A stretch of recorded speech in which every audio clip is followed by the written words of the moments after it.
One of my earliest memories when I was a small child was our house was adjacent to a field, and we used to get birds appearing on the field.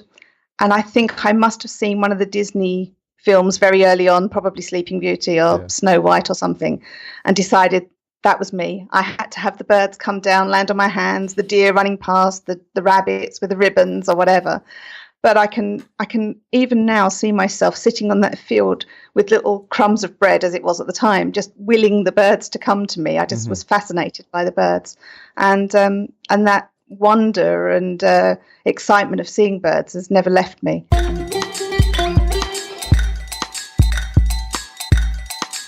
Podcast Junkies episode 163. I am back. I am Harry, and I am not going to sing to you today.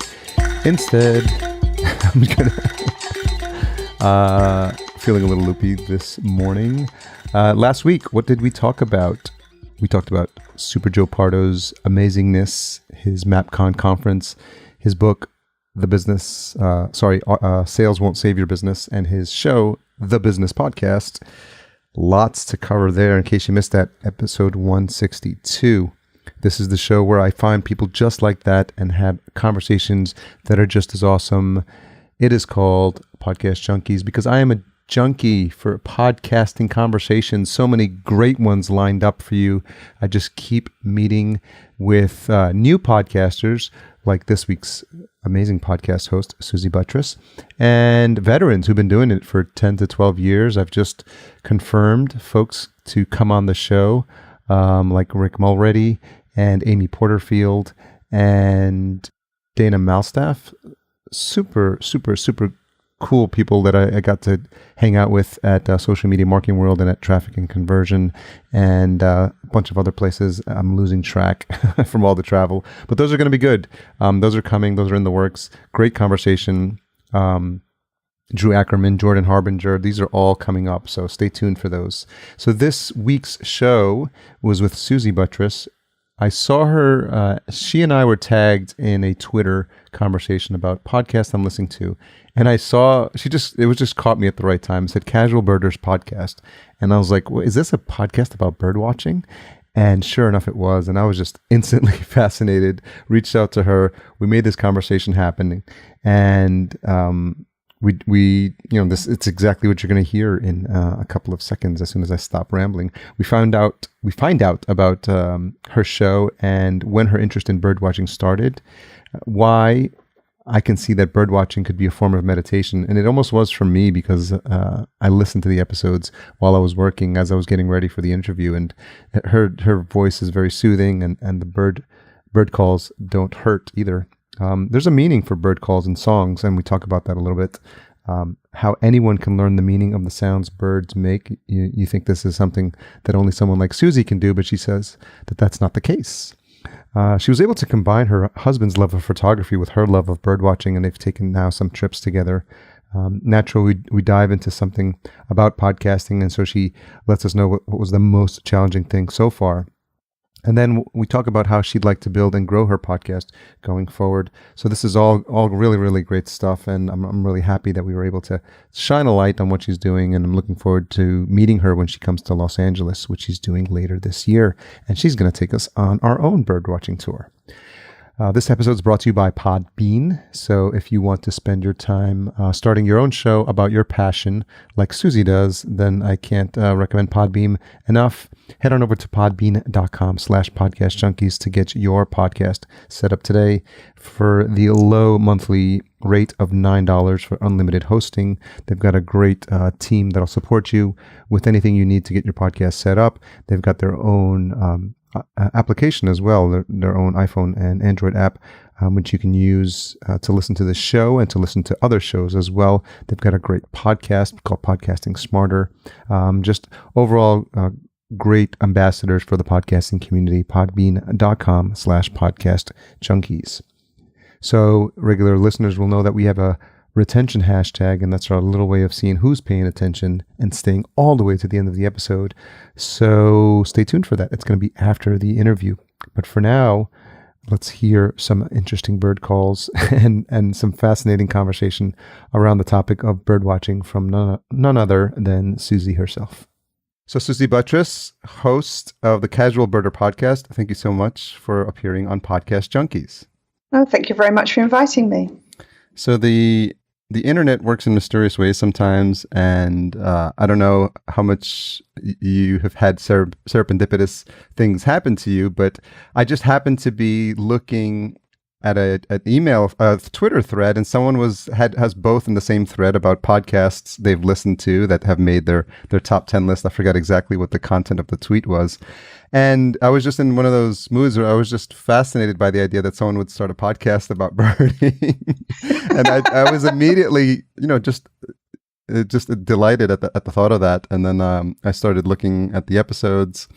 And then I reached out, and then we connected on Twitter, and now we're here, and that's the way podcasting works sometimes. Absolutely, it's just amazing. I only started 10 weeks ago, so I'm really new at podcasting. Yeah. I've been a podcast supporter. I've been a listener for many years, and very active in the listening community, in the fan community, and just had a passion for both podcasting and birdwatching, and decided to marry the two together. So let's tackle those one at a time. Let's start with the bird watching. When did that interest start? I'm going to be dealing with this in one of the episodes, but one of my earliest memories when I was a small child was our house was adjacent to a field, and we used to get birds appearing on the field. And I think I must have seen one of the Disney films very early on, probably Sleeping Beauty or Snow White or something, and decided that was me. I had to have the birds come down, land on my hands, the deer running past, the rabbits with the ribbons or whatever. But I can even now see myself sitting on that field with little crumbs of bread, as it was at the time, just willing the birds to come to me. I just was fascinated by the birds, and that wonder and excitement of seeing birds has never left me all these years later. Have you been able to have a bird land in your hand? I have, absolutely. Yeah, if you happen to look at my feeds, you'll find, and it's been in Nova Scotia in Canada. Okay. So black-capped chickadees are relatively tame, and or not so much tame, but if they see an opportunity for food, they'll treat you like a bird table. And from their point of view, they're just coming getting free food. But from my point of view, it's like, oh my gosh, I'm communing with the birds. So, yeah, no, that's one of the best moments. I should send you, actually. I've got a great photograph. I was in Australia last year, and we'd just recently arrived at the resort, and I wondered whether any of the birds would come up. And I've got this absolutely fantastic photograph on my Facebook account, which is publicly available, of me just covered in birds. It was just amazing. Really? Just hands out, birds on hat, on arms, everywhere. So yeah, that was my dream. Well, we'll make sure we have all your social media properties linked in the show notes, so the listener can check those pictures out. I'm sure that would be fun to watch. Do you get a sense of this being something that you were called to do because of, the way that your passion, and of the few episodes I've listened to, you can just tell that this is something that really lights you up inside? Thank you. So I'm in no way an expert on birds. Yeah. I've been watching birds all my life, and I call myself a casual birder because I know very much that I'm not one of the sorts of people that will travel long distances to see that one bird that just happens to land it off course or whatever. I will take great pleasure in watching birds that are, local to the area that you see every day. But it's just something about the birds that calls to me. But one of the reasons I started the podcast was I'd talk about, birds at work, for example, and people would always say that, I get birds in my garden, and even people that don't think of themselves as bird watchers will have stories to tell about, we had a bird in the garden. It was a really nice one. It was yellow, or it had red on. Do you know what it was? And I just loved engaging with people like that. And I thought, I just want to share my passion of looking at birds and just taking interest in your environment. I feel nowadays we're really so focused on just getting the job done and rushing to work and rushing home and chores at the weekend, and we don't ever take those moments to just stop and look out and just appreciate what we're seeing. And I felt this was something I could suggest to people, that you can just, even if you're walking the dog or catching a bus or walking in a city street, chances are you're going to see a bird. Okay, in the city street might be pigeons, and we'll come to that. But I can see wonder in any type of bird that I see, and I just wanted to share that with people. And then there's the podcasting aspect of it, which I'm equally passionate about. So sorry, I think I might have not answered the question that you had, but just hit me with another question. That's fine. Well, it's fascinating because it almost seems to me that it would be a form of meditation if you really do it right. And you sometimes I'm lucky enough to be living in Los Angeles. I'm staring out at palm trees and we can see mountains and sunshine. And I know that's not always the case. The East Coast is actually here in the U.S. is going through a huge snowstorm right now. And so it's important not to take these things for granted. And I'm wondering if you're just constantly reminded when you're out and about, and how something that everyone potentially has at their fingertips, they can use it as a meditative tool. That's exactly what I do. So, and I was thinking about this the other day. So I had to go to London for a meeting, and I was at the station quite early in the morning to catch the train up there. And I could hear a goldfinch singing in a tree opposite. And I thought, I'm looking around at all of the commuters, and they're on their phones, possibly listen to podcasts. That's fine. Yeah. I don't have an issue with that. But such a sweet melody. And just for that moment, you can just think, it kind of takes you out of yourself. Mm-hmm. I'm waiting for a train and I've got a meeting to go to, but oh my gosh, look, there's a bird, it's singing. I can tell the sounds of the bird, so if I hear that, then I'll look around and I'll find the bird. Whereas I know a lot of people just haven't even noticed that there's a bird there. And that's one of the things I'm trying to do with the podcast. So I'm trying to get some sound recordings so that I can include those in the podcast. Yeah. Just to give examples. One thing that I was very certain of when I started the podcast was it's going to be the birds that I've seen. So I'm not just going to be trawling Wikipedia or accessing content online and using other people's stuff. It's going to be birds I've seen. So it won't be a complete list of everything because I haven't seen a complete list of everything. Mm. And I won't always have sound files in my podcast because it will only be those times when I've managed to obtain sound recordings. Yeah.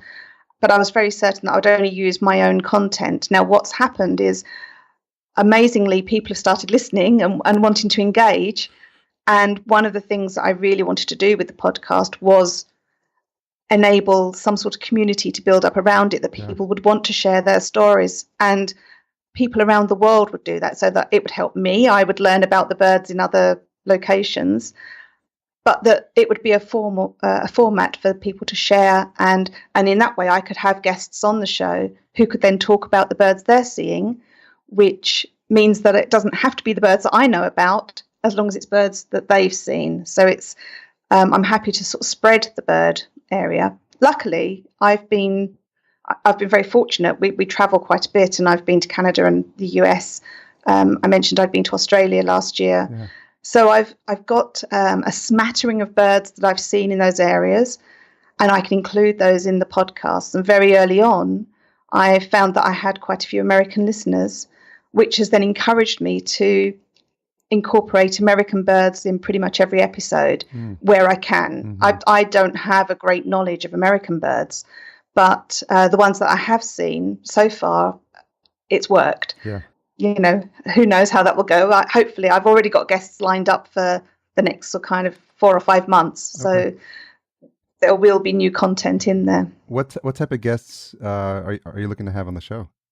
Well, so I've started off with one of the earlier guests is a colleague of mine, Sean. He's absolutely not a birder, and he would not describe himself as a birder. And yet we were chatting at work, and he started to describe these birds he'd seen and described them with a little bit of enthusiasm. And I know he's not a birder, but he was exactly the kind of person that I felt I could reach. Someone who, I'm not a bird watcher, because it's seen as a bit nerdy and a bit, a specific type of hobby. But regular people going about regular activities can see birds. So it was really nice to have Sean involved, because he was able to give me some stories of birds he'd seen and really show that, you don't have to be a birder. You can just be a regular person that notices the birds. I'm a member of a fan community for a podcast network, and there's a lot of us that chat, and a lot of them are American. And a friend of mine from there was often telling me about the birds in his garden. So he then has come on and been a guest. So that was really nice. It meant we could actually chat for the first time, because we've only chatted online before. But the really exciting thing is that there are some podcasters that I have been listening to for quite some time who have an interest in birds or animals. Mm-hmm. And I've actually reached out to them, and two of them, I can't reveal the name just yet because it's not fully confirmed, but two of them have actually accepted and said they would like to be a guest on the show. And I just find that, I'm really thrilled, because I've had a chance to speak to podcasters that I've had intimately in my head for quite some time and that I've supported. And yet they're willing to come on my little show and talk to me about the birds that they've seen. So, I have the dream guests, and who knows, one day it might happen. But in the meantime, I've got people that I really, that I admire, that I'm connecting with, and they're agreeing to be on. So, so in the next 6 months, I've got several other podcasters that are coming on, but not because their podcasts are in any way to do with birds necessarily, but because they themselves have an interest in birds. And I'm really, really excited about that, because I'm hoping that will also give them an opportunity to show their fans a different side of them, because it's a subject that they perhaps don't talk about very often or in any sort of great depth. So I think there's exciting opportunities there, but I'm really blown away by the fact that they've accepted and said they'll come on. Well, a couple of things that you're touching upon. One is the generosity of the podcasting community, which I think you're starting to realize. I don't know if you've been to any podcasting conferences, but it's going to be the same thing. And we just all want to help each other. I've been doing this now almost for 4 years. And I remember in the beginning, I didn't know many people. I went to a conference and I was just, deer in headlights, a little bit lost and not knowing, not having anyone to talk to. And how conferences can be. It's a lot of people who seem to all know each other, and you're on the outs. Absolutely, and you're yeah. And so, but what I realized over time is just everyone was so helpful. So many stories of people helping me out in the beginning, so that I'm just naturally in my podcast DNA to do the same when I meet people at conferences and just doing even outreaches like this. Like sometimes I used to have this thing in the beginning where I wanted people to have 50 episodes on their shows to demonstrate that they were serious. But it's just recently I think what's more interesting, and my listener will agree, is the enthusiasm that the guests bring to podcasting, that I think is just even more important. And even showing the people who've been doing it 10 years. I'm releasing this week an episode with Cliff Ravenscraft, who's someone I've admired from afar and inspired me to start this show. And so it was nice to come full circle and have him on my show. And now we're speaking, and you've got a handful of episodes. I've spoken to Claire Duffy, who does a podcast. Also, she's from across the pond, as you will, but I think she's in Scotland, I believe, and she does Women of Hollywoodland and all these old actresses from the 20s and 30s. Wow. And again, she only had a handful of episodes, but I was just so fascinated by the nicheness of like her subject and how much passion, like you are, putting into each one of those episodes. And so I'm not surprised to hear that you're having good experiences. And I really love the idea of you having conversations with people on a topic that they don't get to talk about, because like you said, to their point, let's say, let's say Pat Flynn is a famous podcaster and someone always wants to talk to him about entrepreneurship. But if you're talking to him about his time in the band and your podcast is about high school bands, then obviously he's going to want to dive deep into that. So I think it's a very smart. Yeah, absolutely. I'm hoping that will be a great connection for people. I mean, you were just saying there about how helpful the podcast community has been. And I've mentioned a couple of times that I support a network. Mm-hmm. So I support Maximum Fun. Yeah. I've been a fan of Maximum Fun podcast for quite some time. Well, in fact, I started off with, there's a show in Canada. It's a Maximum Fun show now called Stop Podcasting Yourself. And I've been listening to that for about 8 or 9 years. It's my regular weekly. I have to have that. In fact, there's several shows now that I have to have weekly. Am I allowed to buzz market the shows? Of course, please do. So my absolute faves that I have to listen to every week are Stop Podcasting Yourself, Retail Nightmares, which is another Canadian show which has featured guests from Stop Podcasting Yourself. From Maximum Fun, Judge John Hodgman is my absolute favourite podcast. And alongside that, we got this with Mark and Hal. Hal Lublin and Mark Gagliardi are just amazing. And again, it's the personality aspect. I mean, for those people that I've mentioned, I'd follow them, whatever subject they were doing and whatever podcast they did, because it's the personality aspect. But yeah, I've been supporting Maximum Fun for about 4 or 5 years, and I run a fan community in London for fans of the podcast of Maximum Fun. Wow. But I've been lucky enough to meet Jessie Thorne and John Hodgman at the 2 London podcast festivals last year and this year. Yeah. And they've been incredibly supportive. This year, my podcast was in development, and it came up in conversation. I don't know how that happened, but it came. And, incredibly supportive. But someone who I hadn't been as aware of, I knew of them, but hadn't been as aware of them, was Helen Zaltzman, who I know you've spoken to. She's been a guest, yes. And she runs a podcast support group on Facebook, and I joined that a couple of months ago. And everyone in there has been absolutely wonderful. And from that, I've actually joined a couple of other Facebook groups. I'm in the Underdogs podcast support network, I think it's called. Yeah. They'll tell me off for that. But, everyone has been really, really helpful. But even Helen, I consider her as being, wow, she's this professional podcaster who does, really high quality stuff. She answers questions. Yeah. She'll give you really good feedback and really, and I'm just like, oh. And that's what I've realized, that it's not like TV and film where there's this big separation between the talent and the audience. It's much more inclusive and collaborative. And that's an incredible feeling as a new podcaster. As a listener, I didn't really understand all that happened. It's only recently when I've started creating. But to have that collaborative aspect to it, and just the helpful community aspect of it, is just really, really rewarding.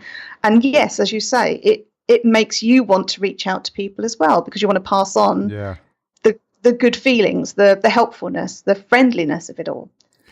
It's so interesting, and it warms my heart to hear you say that about Helen.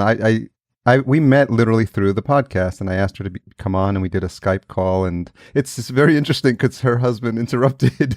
I know. I was actually listening to her episode today, and I think, goodness, lots of the things she said are things that I feel, and I don't want to sound like I'm just going to repeat what Helen said. No. Obviously, we're totally different people. But yeah, I heard Martin in the background of that, and then mine's done the same thing. So now I wonder if it's something that they just happen to be around when you're podcasting. I thought that was a funny coincidence. But I've had the honor of meeting her in person a couple of times at Podcast Movement, and we give each other a big hug. And that's part of why I love doing the video too, because it establishes more of a personal connection over the course of an hour, so that when we meet, because I know we'll meet at some point if I have to get over there and make it to a UK conference. And I'll be at Max FunCon this year in LA, good. So I'm coming over there. What are the dates on that? Yeah. That's the 6th to the 8th of June. Okay. I think, or have I got that wrong? Is it the 8th to the 10th? Anyway, it's the weekend of around the 8th of June. But I'm coming over to LA this year for that, and I'm going to be in LA birdwatching, obviously. But I'm hoping to meet up with some podcasters while I'm over there. So I'm seeing that as a really fantastic opportunity. Yeah. Yeah, we'll coordinate a meetup. Oh, that'd be fantastic. Oh, wow. It'll be great. There's the Los Angeles Podcasters group that is a bit dormant now. We need to revive that. But there's a lot of amazing podcasters here because it's a mix of the radio folks. The headquarters for Wondery are here. I've actually interviewed Hernan Lopez. That network is doing amazing things. And there's a lot of really good podcasters doing good stuff here. Ben Adair has a podcast and pizza meetup that gets a lot of the radio folks together. So yeah, if depending, how we make the dates work, you can attend some of the meetups as well and just grow. Oh, that would be amazing. That would be really incredible.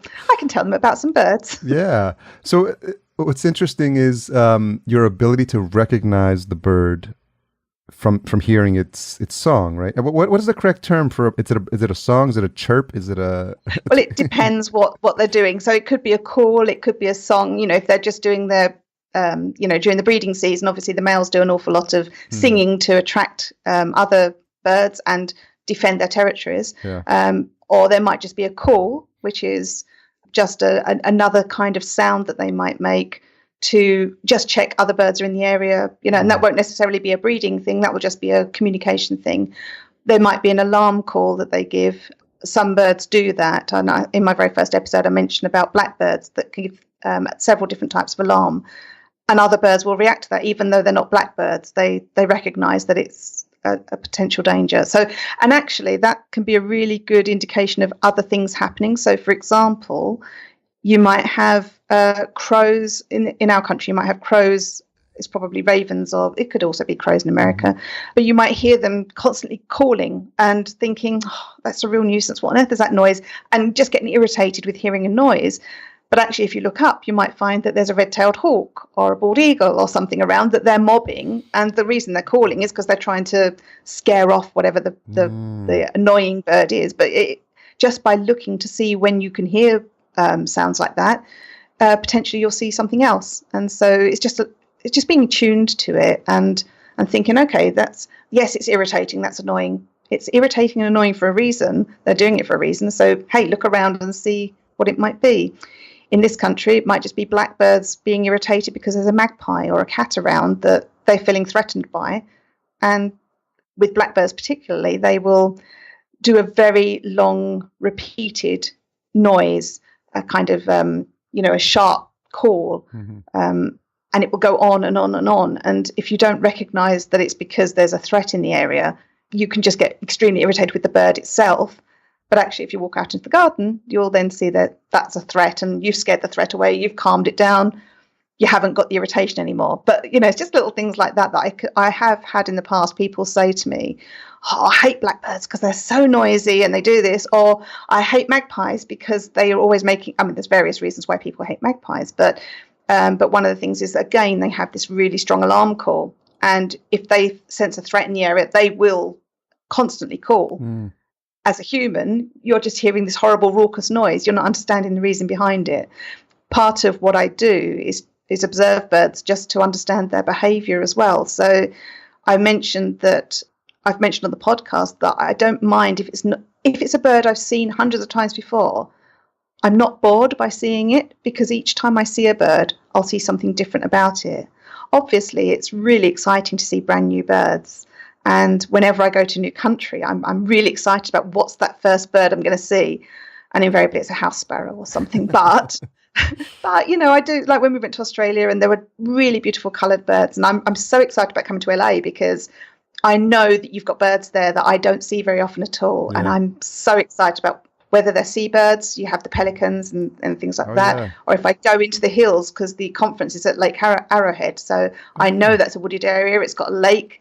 I'm just so excited about being there. It's like really difficult because I want to be at all the convention things, but at the same time, it's like, I want to go on bird walks too. So I'm not quite sure I'm going to handle that bit. But yeah, I just get a lot of enthusiasm about going to new places and seeing birds as well. It's so fascinating because it speaks to this idea of listening to the messages that the universe or nature is giving to us, and you do it through the birds. But it's just like everything out there is a message for us if we're just willing to pay attention, and we're able to tune in our frequency to theirs and listen to what is the message that's being delivered. So I would almost venture to say you have like a little bit of a superpower, because you can actually comprehend. For you, if you were to hear something, you know more information about what potentially could be happening than the person standing next to you who doesn't have that appreciation and that understanding that there actually is a purpose to their calls, their songs, and their chirps.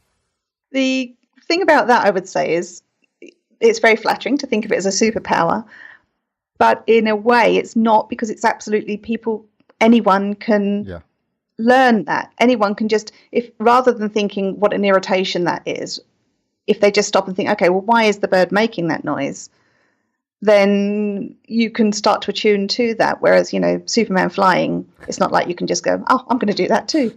I was thinking more of Aquaman, because he can commune with the fishes, and I kind of. Oh, now that I would love that. I'm absolutely. I just adore whales and dolphins. So being able to communicate with them would be amazing. So that would be great. I've seen sites where people are actually trying to develop technology that can translate the sonar of dolphins into language and teaching them. There's some crazy esoteric stuff going on if you dig down the rabbit hole a bit, but there's and I'm fascinated by that stuff. We recently went a couple months ago to see some dolphins. It was really fascinating and just amazing when they're all coming out of the water at the same time, the energy that you feel. And I'm sure it's what you felt when you had all the birds around you as well. Well, just on a quick aside, did you see any whales while you were out there? Not this time. The time before, we did see a couple of humpback whales. Yeah. Yeah, because we just had an amazing time up in Canada and just saw so many whales there, and and birds. Really great bald eagle observations I had up there, which was amazing because, of course, I don't. So someone recently contacted me to say that they've never seen a bald eagle in the area they live. They actually do live in America, but on the East Coast, and they saw one the other day and were really excited that they'd seen one. And yet, some of the places I've been, especially up in Vancouver area, there are masses of bald eagles, and it's like, for me, I come in and see all these bald eagles. I think, well, yeah, of course, it's America, but bald eagles, you're going to have them everywhere. So it's quite surprising to me to hear from an American that said, no, this is the first time I've ever seen one. So how did you acquire or how did you come to get really good at understanding the birds and even being able to distinguish different types and breeds just by the nature of what you're hearing? So I have to limit what I say because it sounds like, oh, hey, I'm such an expert. I'm actually only in a very narrow band of birds that I can do that with. So it's mainly woodland birds. And for quite a few years, I did a regular census for the British Trust for Ornithology. Okay. I just, as a volunteer census taker, would twice a season in the springtime walk a 2-kilometre section of woodland and note all the birds I could see. And I already had an idea of some of the bird sounds, but during those observations, if I heard a noise that I didn't recognise, I would wait until I could see what had made the noise. And of course, once you start doing that, you associate a noise with the bird. And if you can see it actually is making the noise, then great, you've made that connection. That noise comes from that bird.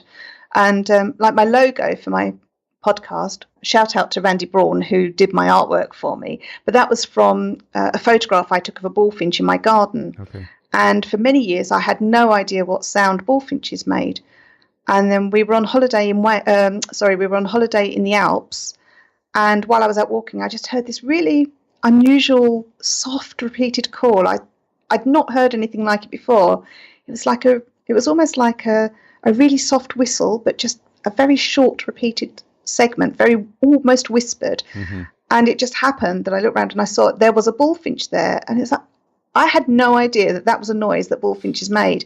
But of course, now I'm very familiar with it, and we have lots of bullfinches coming to our garden. And, I'll be indoors and I'll just hear this little tiny peep, and it's really soft, but I'm attuned to it. Yeah. So I can say straight away, oh, bullfinches in the garden, and we'll have to go and have a look because they're so lovely to see. But yeah, I've learned quite a lot of the woodland birds, and I can hear those if we're out walking, or even if I'm indoors. If I can hear them in the garden, I'll know exactly what's there. Yeah. And that's really great, because what that does is widen the appreciation of what birds are around, because often you might stand there and say, oh, there's just one bird, I can't see anything else. But if you're listening, there might be 7 or 8 species around, but you can't see them because they're in the trees or whatever, but you can hear them. And then suddenly you realise, actually, there's more around than I thought there was. So it just adds another layer of interest and identification to the birds you're seeing around you. Have you done walking tours? What have I given any? Yeah.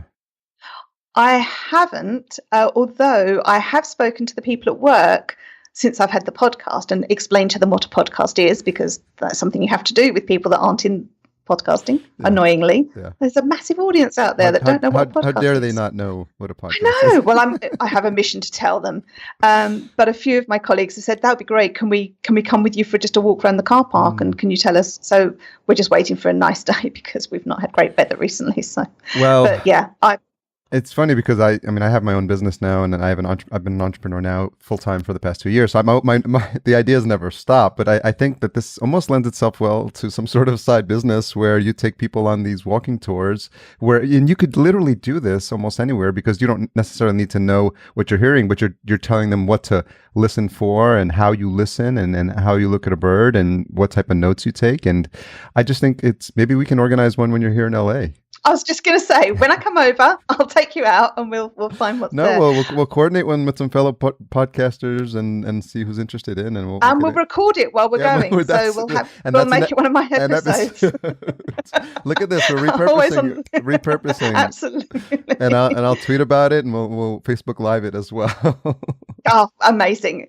I mean, one of the things, my husband's a photographer, Okay. A passionate photographer, amateur photographer. It's not his business, unfortunately. But we have spoken in the past about whether we could somehow link the two passions. Sure. What works really well, actually, is many of our holidays are taken because we're going to locations where he does coastal landscape photography, which I'm no good at the visual arts. I snap pictures, and if you see my photographs, you'll see the difference. But it works really well because while he's taking his photographs, I'm off listening for what birds are around, or I'm watching what birds. And so the two hobbies kind of really mesh well together. Yeah, they seem like they would, because coastal landscape photography lends itself well to, having birds around. If he was like still photography or just, shooting models or something, they wouldn't. Yeah, they wouldn't marry together. Does he actively look for clients, or he just does it on the side for now? That's something that we are planning towards in our later years. We're getting to the stage where you think, what can we do with our hobbies that will be more fulfilling? And, if it provides a side income, that'd be wonderful too. Where's home for you? We're in Hampshire in the UK. Okay. But we had thought about whether we could do holidays or that sort of thing up in Scotland, because we absolutely love Scotland. Okay. But we also really, really love Nova Scotia. And we've thought many times about, the scenery there is absolutely amazing. Well, where are you from? Are you actually from LA? I was technically born in El Salvador, which is in Central America, and I came to the United States when I was a year old, and I was raised just outside of New York City in a city called Yonkers. And then I've heard of that. Okay, and then I've ended up subsequently living several times in New York City. The latest was in the East Village, and then we've been living in Los Angeles now for the past 3.5 years. Oh wow! So you've been to sort of very, very many places in the US then. Yeah, I lived in a stint in Atlanta as well for a little bit, and then been traveling abroad as well. So. Yeah, so every place seems to have. Well, obviously, there are places that are very industrial and aren't so attractive, but even in industrial places, peregrine falcons make their homes on big city buildings. Skyscrapers, yeah. Exactly. You know what? Wherever you are, there's going to be something of interest if you're interested in birds. No, what I was going to say was, Nova Scotia and also the coast of Maine, that area of New England just is stunning as well.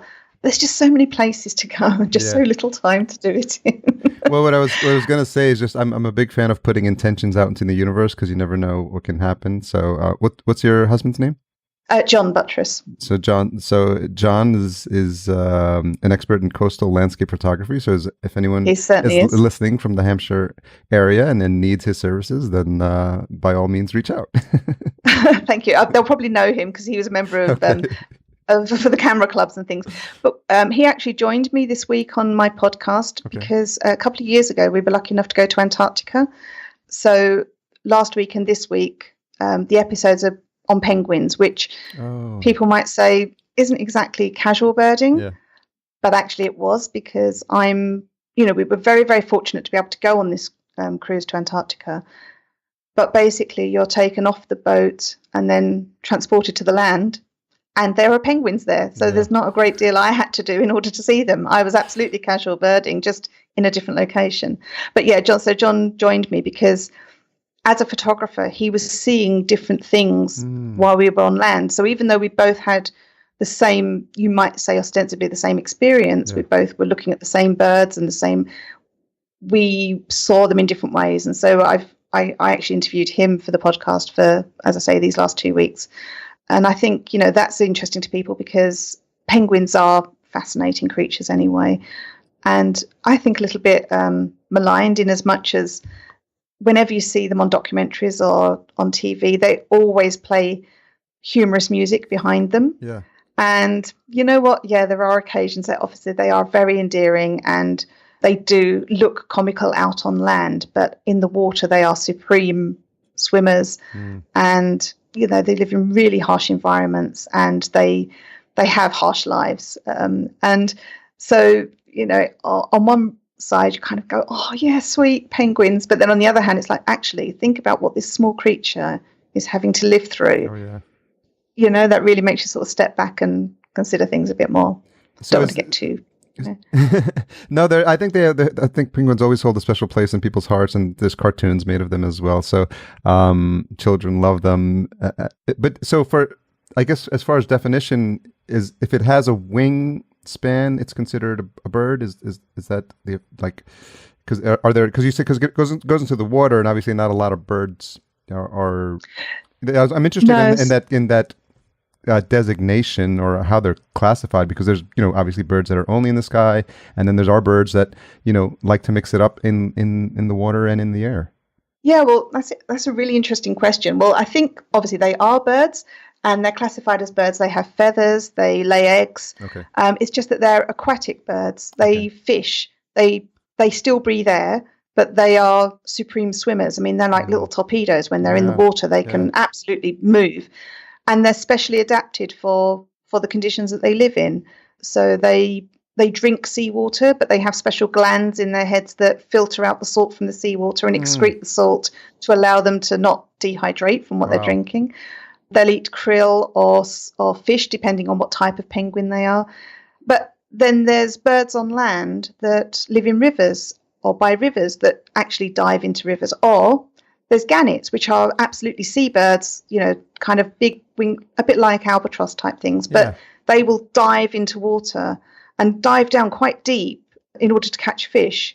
It's just an adaptation. They've learned that, or rather they've adapted that way over centuries to live in those particular environments. Well, actually, it's probably going to be millennia, but anyway. Yeah. But yeah, so they're all birds, just that they live in very different conditions. It's fascinating. It just shows the resiliency of Mother Nature, and allow these creatures to develop in a way that's perfectly suitable for the environment that they're in.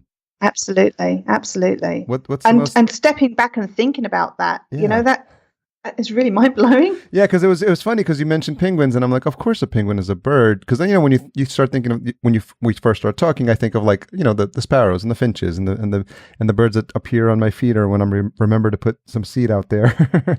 Those birds. But then you forget that there's just a wide range, and you've got the ducks, and then the all the birds that dive in the ocean for fish, and the fish that you've described that can actually dive into the water, and it's just fascinating when you think about it. And that's part of the magic of having a conversation like this, is we can stop to think about the wonder of it all, because it just escapes us, and we don't watch enough of those Planet Earth specials on TV to get a good feel for it. And you've got that kind of outside. The Planet Earth specials are absolutely amazing. But of course, they're in very special environments where they've spent months and months and months getting that small piece of film. And yet those same dramas, those same excitements could be happening outside of your house. Yeah. And they are. Taking that moment. Yeah, absolutely. And now where you are in LA, you've got the Californian condors up on the Monterey coast, up on the Big Sur. You've got all sorts of birds of prey. As soon as you come inland and go to the more deserty areas, you've got the birds of prey that are out there living each day a dramatic. They need to survive. There's going to be other birds and other animals that are going to have to die to keep them alive.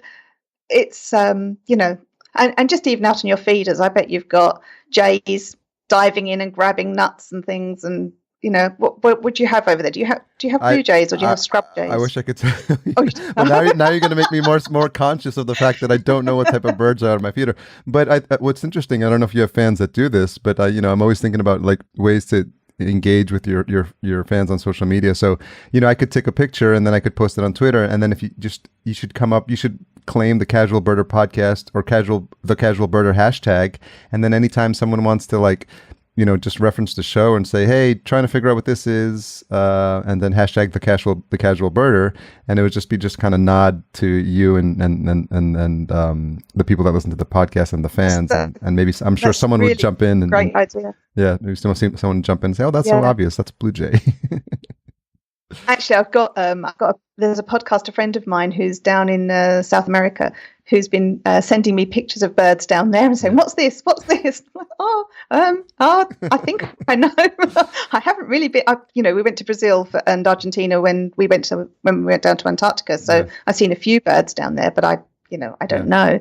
But the casual birder hashtag itself, I think that might already have been taken, but I have a Facebook group and people have been coming in there, and I've been really amazed because it's not just people that I know. So I have, obviously I started off telling my friends and acquaintances about the podcast, and now there's like strangers who aren't strangers; they're now friends. But there's people that are actually listening to the podcast and engaging with it, and that is so wonderful to me because I've had so much enjoyment through the podcast that I listen to and getting engagement and the community feeling. And what I wanted to do was provide a place for people to just say, actually, you know what, I've only seen these two birds in my garden, but they're my garden and I've seen them, and great if people are seeing hundreds of birds and know every single detail about them, but also if they just say, do you know what, I've got a red bird in my garden, what do people think this is? Chances are it's going to be something that I've not seen, or it might be a cardinal that I desperately want to see.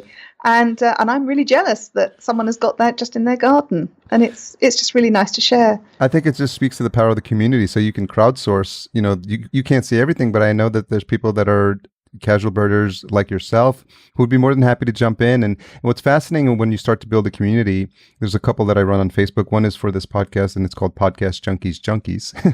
And so it's just people who are fans of the show, but it's funny because I get to talk about guests and then I give people a little sneak peek about what I'm working on. And sometimes conversations start on their own in there.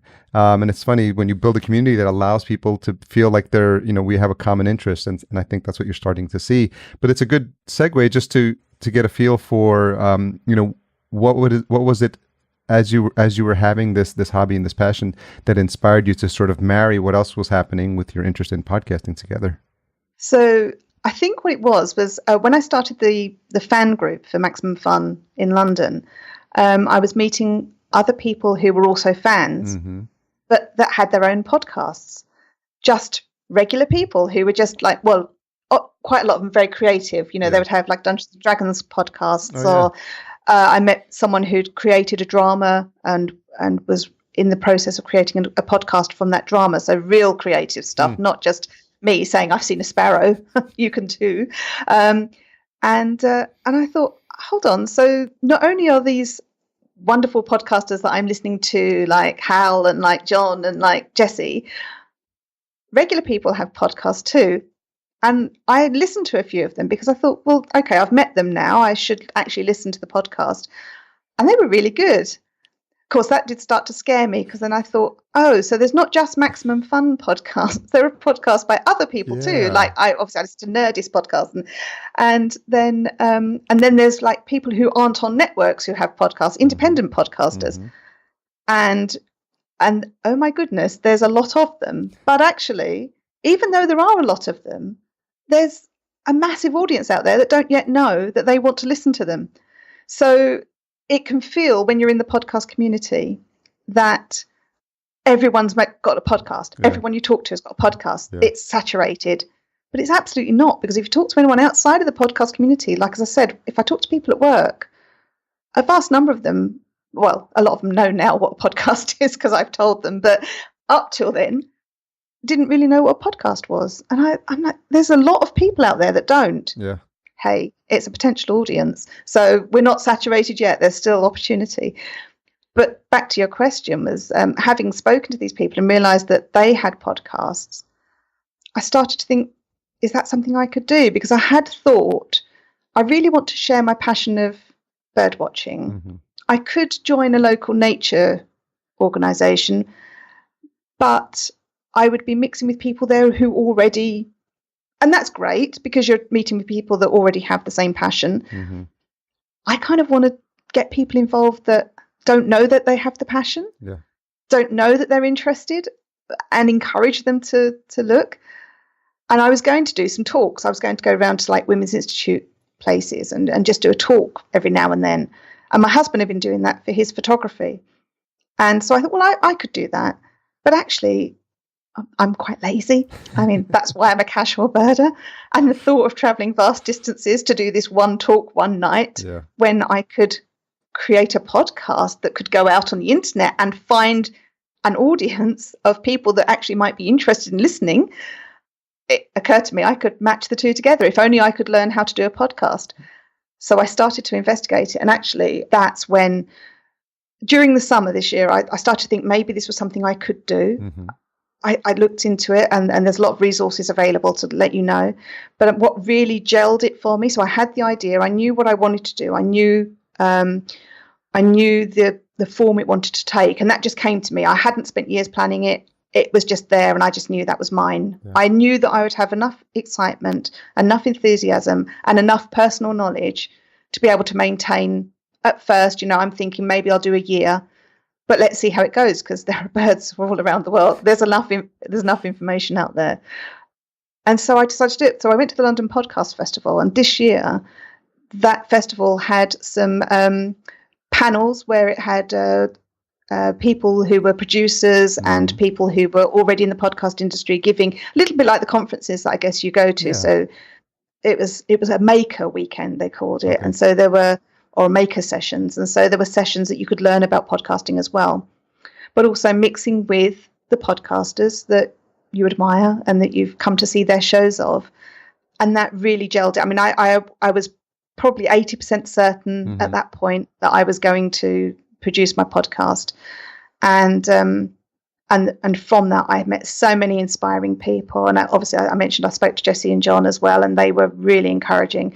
But I met other people other podcasters that were starting out, and just the whole feeling of the collaborative nature, the creativity, which I'm not necessarily a creative person. I'm very much I want to reach out to people. I want to have that human interaction, but I'm not a creator.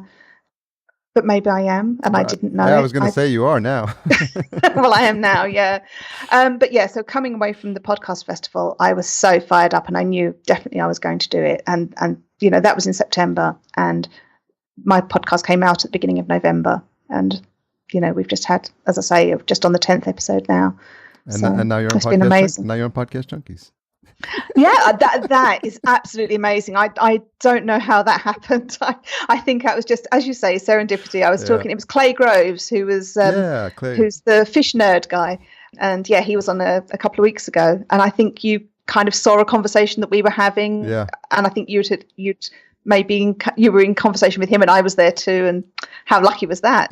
That's amazing. Well, it's so fascinating the way it works. And I think the beauty of just social media, that we're able to connect, that we're so far apart, physically, but we can have this conversation and just have an intimate conversation and share that with the listeners. And as a result of this, new people will discover you, and these new people will hear about my show. And I think that's how it happens. It's sort of organically, because I just love having these interesting conversations. There's so many different varieties of podcaster out there now. There's no one size fits all. And I think that's why I'm so fascinated to tell these different stories. I'm wondering, what's been something that's been challenging for you as you've been starting and growing the show, and then something you're looking to try to get the word out a bit more? So the challenging thing has been that I know nothing about audio editing, or I knew nothing about audio editing. I did actually, after the podcast festival, I was, yes, I can do this. I can go out and I can absolutely do this. And then all I kept reading was people saying, there are so many podcasts out there and no one takes any care over their sound quality and they're all rubbish. And, you get all these people starting up and have no idea what they're doing. And I suddenly got stage fright, and I suddenly thought, yeah, what do I know? I'm not a producer. I don't know anything about audio files. I can't do this. I'll do it, but no one will listen because it'll be so awful. So I took a great deal of care over my setup.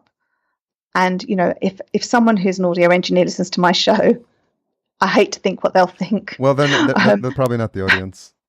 Well, no, I don't know. Oh, they could be too. Yeah, they but I think they listen with a different ear. They understand who you are. Yeah. If it's your work, you immediately will see the thing that's wrong. But what I have learned is that I can do it. Yeah. I make mistakes. Just this week, I managed to be a little bit behind with my New Year's Day episode, but I was convinced, I was certain, I was absolutely adamant it was going out on New Year's Day. Turns out there were a few of us on New Year's Eve staying up all night editing their show around the world as the dateline moved. We were connecting and said, "Oh, you're doing it too?" Yeah. But I missed off an interstitial piece of music. I left a gap for it and didn't put it in.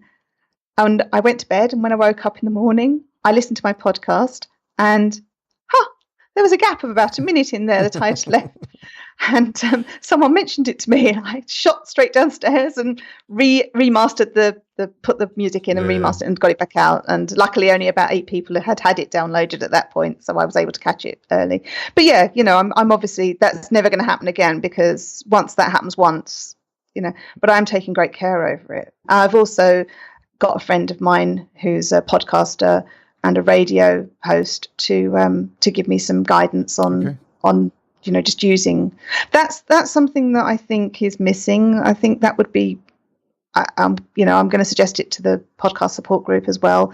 If there's a way of possibly having a kind of round table, let's look at what you do with a file, just to share, because you can look at YouTube videos, you can read about it, but if you've never dealt with files before, or it's that, I would have really welcomed having just half an hour with someone to say, do you know what, you can do this, this and this. But you can, you can farm out your work. You can get someone to actually professionally do it. At the moment, I'm, obviously funding this totally myself, and I'm actually finding it really fun to do, even though I make mistakes. It's such a different, and it's such a different skill set to what I normally do. I mean, I'm a project manager. I'm an office-based worker. Yeah. This is truly encompassing, to be able to produce a show from start to finish myself and put it out there and have engagement with the audience. I still don't quite have my head around the fact that can happen, but it's absolutely amazing. That's one of the really wonderful things about the internet. I know there are bad things, but one of, an overwhelming good thing is exactly what you said. You can find people who have similar interests to you or have similar likes, or you can find an audience. Mm-hmm. And actually, those audiences, I've seen it with Maximum Fun, and I know I keep talking about that, but that's where I've had my experience, coming together and doing good things. It's not just, we're not just consuming content, but we're using our feel of community to give something back as well, and the communities raise money, they do all sorts of things, and it's just, we're all doing it through a love of the things that we're enjoying. It's just, I don't know, I just find that absolutely amazing that can happen. And that it continues to happen. I saw it when I started, and I'm just so happy to see that it just continues. And as new people come into the podcasting world and they have the same experiences, and then they in turn want to help other podcasters, because I have no doubt there's going to be people coming to you for podcasting advice, and they probably are already, even though you're only about 10 episodes in. I mean, it's just a function of all these different things that we have to learn as a podcaster: editing, marketing, websites, ID3 tagging, these random terms that never even existed in our vernacular. All of a sudden we're becoming experts on bit rates and how to embed audio and all this fun stuff. And what and learning that actually, it's okay for an audio show to have a low quality export, because it's all if you don't have, but it sounds but you choose that option and you think, well, no, I don't want low quality, I want high quality, and then you see how big the file is and what you're paying for each month. I want high quality, but I don't want a high internet bill or a high podcast hosting bill. One of the things that you asked me what I would like to do going forward, how I'd like to build things. Sure. Obviously, it would be great to have more engagement from people. I try each podcast. Mm-hmm. So the Penguin one's been slightly different, but for all the other podcasts, I've tried to encourage the listeners to tell me what they're seeing, and people have been doing that. And then I read out, or occasionally get them on to talk about what they've been seeing, or just because I've had interactions with the podcasters myself. So. Like Hal Lublin, who's on We Got This with Mark and Hal, was doing a Facebook Live this year on my birthday, or last year now. And I woke up and, Hal's gone live. I must listen to that. And he saw that I was interacting, and I said it was my birthday, and he sang happy birthday to me. And it was like, That's nice. a podcaster that I admire. But, just so little things I can do, like read out someone's bird list or reference them by name. And actually, I know it sounds strange, but do you know what? It makes you really feel part of the show when you're mentioned. It does. It's just like the old radio days. I'm probably dating myself, but when you would make a request on the radio and the DJ would play it, and you'd get a shout out. Oh my God, that's so amazing. That was me. Hey everyone. Well, it's funny. The good thing about podcasts is you can play it again and again. It's not just like it's out and gone. You can share it. You can share it. Like, listen. Absolutely. Perhaps on Twitter. Yeah. Hey mom, I told you I was going to be famous. Listen, this person is talking about me on the internets. Absolutely. What's fascinating, what I do sometimes now is, you mentioned a lot of podcasters. I like to jokingly call it the podcasting drinking game. Like anytime you hear a famous podcaster reference on my show, like you do a shot. But what I do now, there are really drunk people around now. What I do is I listen to my own show now after it's out, and I recommend every podcaster obviously does that. Listen to their episode once it's published, because you never know, you catch things like you just mentioned. But now what I'm also doing, I use the Overcast app, and I automatically, if I'm mentioning something, I'm like, hey, Helen, which I'm going to do. We were talking about you at this point in the episode, and because Overcast creates a timestamp, and that just gives me more ability to share content and to engage with like people who have been on the show or just people that I want to connect with, and I'll do it to Jessie and say, hey, Jessie, you've got a fan here. She's raving about you, and then that, and he'll say, oh yes, I know Suzy. Yeah, it's good for me. It's good for you. And so it's just nice, just to kind of look for opportunities, and I tell all podcasters this, like look for opportunities to create content from something you already have in place. So, and I'm very big on giving shout outs to other podcasters that I recognize. So for example, and I'm going to do this again now, there's someone in the podcast support group that I met recently. So the podcast support group had a Christmas meetup, and I thought I had a little bit of imposter syndrome, but I thought, I've got 2 episodes out. I can absolutely go to this. I'm absolutely a podcaster. And I met a guy there, Kobe, who has just brought out a podcast about The Wire. Okay. It's called The Wire Stripped. And that's an amazing podcast. And I'm always surprised. Well, no, I'm not always surprised. It's amazing the creativity of the people out there. So his one is a really good documentary type show. But I've also come across people who have created audio dramas, which are really big now. They're really big. And it's it's a fantastic way to have an outlet for actors and actresses who may find that the film industry is swamped, and this is creativity as well. They can be involved in shaping the scripts and things, and there's a massive amount of those, but really, really high quality audio dramas, which I think had kind of fallen out of favor. There used to be the old radio shows, but who listens to radio now for drama? Yeah. No, there's a lot of good stuff happening with podcasts. Panoply had a whole a really nice drama series. I forgot what the name, The Message, I think it was called. And that was just a short 12-part series, but I was riveted. It just reminds me of those good audiobooks. I'm a Stephen King fan. I would listen to Stephen King audiobooks, and just the amount of visuals you can sort of play in your mind when you're hearing these stories. It's just, you just paint this picture, and when you tell a good story, I think you're painting the picture in the listener's mind. It's so powerful. I mean, I've mentioned already about how just listening to the comedy stuff that I listen to, you have that very intimate relationship with the hosts. They're there in your head. You're kind of like the 4th person in the room, or the 3rd person, depending on how many are in the show. Yeah. And they're like your pals and everything you listen to every week. And they don't know who you are, but you know who they are.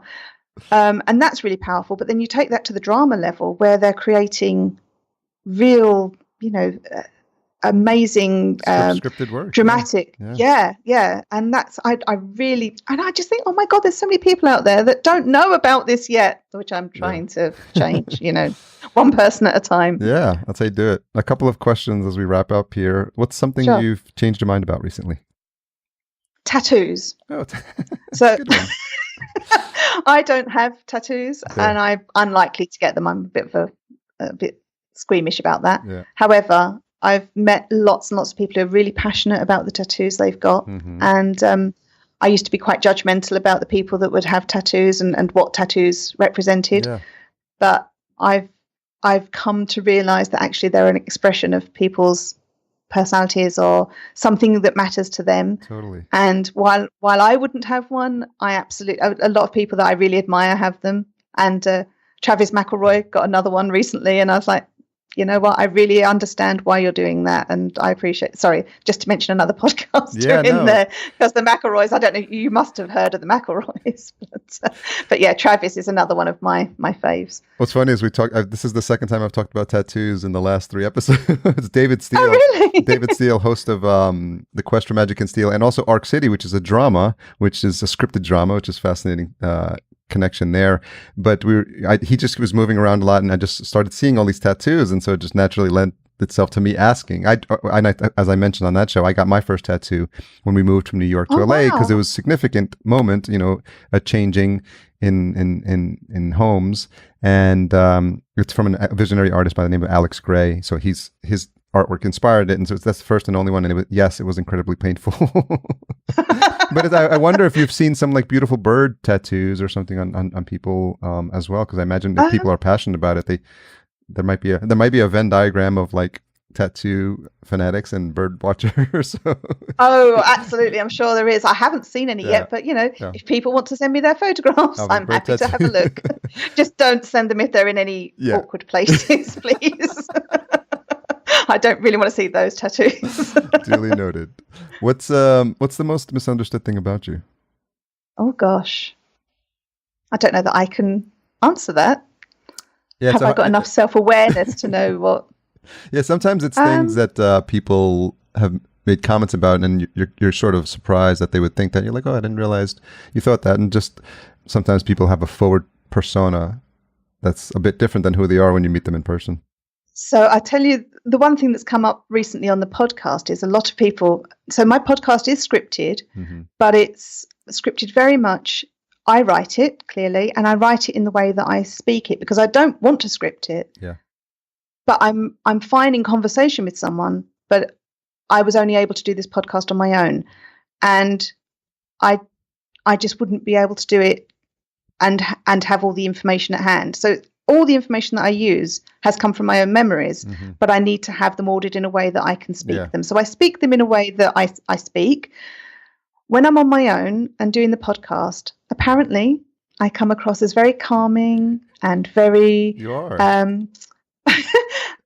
But in conversation, as you may have noticed, I am very excitable. I'm so enthusiastic. And it's really funny to have read these first few comments about my podcast, and people say, oh, you must listen. She's so calming. She's lovely to listen to. And I'm like, no, you don't know me. If you knew me, I'm not calm at all, but I can be, but it's the situation. What's fascinating is that was my reaction as well. And if it serves an additional purpose of being meditative or calming for people, then, all the better for it. Someone mentioned the other day about what podcast do you listen to that you can fall asleep to? and some people said, how dare you say you'd fall asleep to my podcast? Do you know what? Absolutely. If you want to fall asleep to my podcast, I'm honoured that you would do so. Just download a new one each week to fall asleep to. Exactly. Don't keep the same one. You've heard of the Sleep With Me podcast, right? I have, I haven't listened to it yet. This guy, he's made a business out of droning on and making people fall asleep and just reading much like I do. Boring copies. So, well, Suzy, this has been a just fascinating conversation. I'm so happy I reached out. I'm so happy. I'm really happy. We're connected, and obviously we're going to now engage in Los Angeles, and this is just what's so fascinating about the podcasting world. I'm really excited about what you're doing and the passion you're bringing to podcasting and introducing people to birding and podcasting at the same time. So I think you're really doing a great service, and I'm happy we're connected now. Oh, thank you so much. I've really enjoyed speaking with you, and can't wait to take you on a bird walk in LA. Yeah, that's going to be fun. What's the best place for folks to track you down online? So I'm on Twitter. I'm at Suzy_B, BEE. And I'm also on Facebook as Casual Birder Pod. I have a Facebook page, but the page, I hate Facebook pages, so I've made a group. So there's the Casual Birder podcast group. I'm on Twitter as Casual Birder Pod as well, at Casual Birder Pod. And I'm on Instagram at Casual Birder Podcast. Okay. but I'll send you all of the links and you can perhaps put them up. But if you search for Casual Birder, I think I'm the only one now that's doing, I'm the only one that's doing a podcast. Yeah. So, can I just give a quick shout out to my music people? Sure. So the theme music to my podcast is a song called Short Sleeve Shirt, and it's by a group called The Drones. Okay. And I first heard that 20 years ago, over 20 years ago now, at a folk festival. And I absolutely loved the piece of music. It's a very comical, folky piece. And when it came to looking for music for my podcast, I wanted something like that. Mm-hmm. And I tried a bit with GarageBand, and I've got some musician friends, and I asked them, could they try and recreate something like it? Yeah. They'd never heard it, and there was no access to it. And in the end, I just reached out to the band and said, look, this song you had 20 years ago, don't suppose I could use it for my podcast? And they gave me permission. And I just couldn't believe it that I'd actually reached out to the band that created this. So if anyone's listening to my podcast, please listen right to the end, because there's a really great little comic bit at the end, which I really absolutely love. It fits my podcast so well. But I just wanted to give a shout out to the Drones and say thank you so much to them for letting me use their music. We'll make sure we have a link to that as well. What's fascinating about that, it falls into that category of what Dave Jackson, host of the School of Podcasting, now take your shot, and then likes to call because of my podcast. So he has a segment on his show, so you may want to call in and just leave a note and say, hey, because of my podcast story, this is what happened, and there's fascinating things that can happen, and that's a nice story to hear as well. Oh, I've been so lucky, and with you contacting me as well, it's just been amazing. So thank you so much. I'm expecting more good things to happen. So thanks again for spending some time with us. No, thank you very much.